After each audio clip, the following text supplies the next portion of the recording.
Hello friends, I am Sourav and welcome to my channel It's Cool.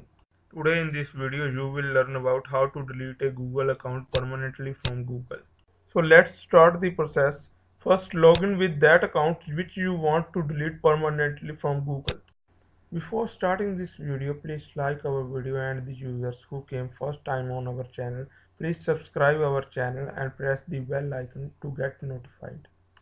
After login with your Gmail account, you will redirected to the Gmail inbox. In Gmail inbox, you will see an settings icon. Simply click on that icon.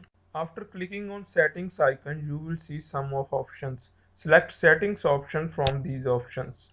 After clicking on settings option, you will redirected to the setting panel. In the settings panel, you will see 5 options. You have to select only one option, accounts and import option. After selecting account and import, you will see some new options. From these options, in change account settings, you will see other Google account settings. Please click on it. After clicking on that option, a new web page is opened in new tab.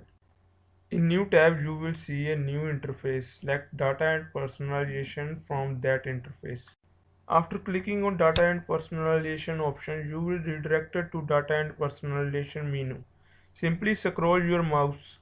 After scrolling down your mouse, you will see a menu. Download, delete or make a plan for your data. In this menu, you will see an option, delete a service or your account. Simply click on that option. After clicking on that option, you will see a new web page opens. In that page, you will see 4 options. As you know, we want to delete our Gmail account permanently. We will select second option, that is delete your account. After clicking on delete your account, Gmail will redirect you to Gmail login page. After filling the correct password, your Gmail account will be deleted permanently. So guys, if you like this video, please comment us or give your opinions and don't forget to subscribe us or share this video.